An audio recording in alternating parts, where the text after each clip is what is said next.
देवेंद्र फडणवीस यांनी काळजीवाहू मुख्यमंत्री एकनाथ शिंदे यांना फोन करून त्यांच्या तब्येतीची विचारपूस केली आहे। एकनाथ शिंदे साताऱ्यातील दरे गावात गेल्यानंतर ते आजारी पडले, त्यानंतर आज फडणवीसांनी फोन करून त्यांची विचारणा केली आहे।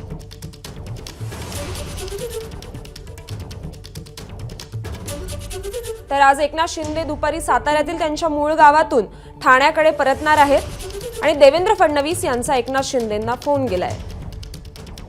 फडणवीसांकडून एकनाथ शिंदेंच्या तब्येतीची विचारपूसही झाल्याचं कळतंय।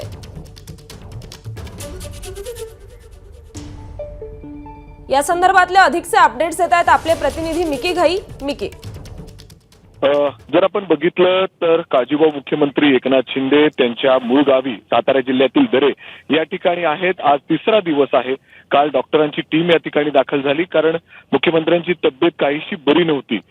मात्र या ठिकाणी त्यांना ऍडमिट देखील घरात करण्यात आलेलं होतं, सलाईन लावण्यात आलेलं होतं आणि ही बातमी आपण दाखवल्यानंतर आज सकाळी काही वेळापूर्वीच मुख्यमंत्री एकनाथ शिंदे यांना देवेंद्र फडणवीस यांचा फोन आला आणि त्यांनी तब्येतीची विचारपूस या ठिकाणी केलेला आहे। आणि आता जर आपण बघितलं तर डॉक्टरांनी जी माहिती दिलेली आहे त्यानुसार एकनाथ शिंदे यांची तब्येत 50% रिकव्हरी झालेली आहे। ज्या पद्धतीने ते काल त्यांची तब्येत खराब होती, फिवर जास्त होतं, मात्र आता बऱ्यापैकी ते फिट आहेत आणि त्यामुळेच त्यांनी पुन्हा एकदा मुंबईला जाण्याचा निर्णय घेतलेला आहे। या संदर्भातली माहिती त्यांनी स्वतः देवेंद्र फडणवीस यांना देखील दिलेली आहे की माझी तब्येत ठीक आहे आणि आज मी पुन्हा एकदा मुंबईला येणार आहे। अर्थात ते मुंबईला जाऊन ठाण्यात पोहोचणार आहेत, त्या ठिकाणी ते काही बैठका देखील घेणार आहेत अशी देखील माहिती मिळते।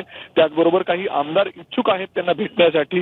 गेले 2 दिवस सातत्याने त्यांना फोन येत आहेत भेटण्यासाठी। इथे देखील काही लोक पोहोचले होते, मात्र मुख्यमंत्री एकनाथ शिंदे त्यांना भेटले नाहीत। मात्र आता ठाण्याला पोहोचल्यानंतर संध्याकाळी ते या सगळ्या लोकांना भेटतील आणि त्या ठिकाणी बैठका देखील होतील अशी प्राथमिक माहिती मिळते। नक्कीच मिकी, पुढील काही दिवसांमध्ये महायुतीच्या गोटात काय घडामोडी घडतात हे पाहणं आता महत्त्वाचं ठरणार आहे। धन्यवाद आपण दिलेल्या या सविस्तर माहितीसाठी।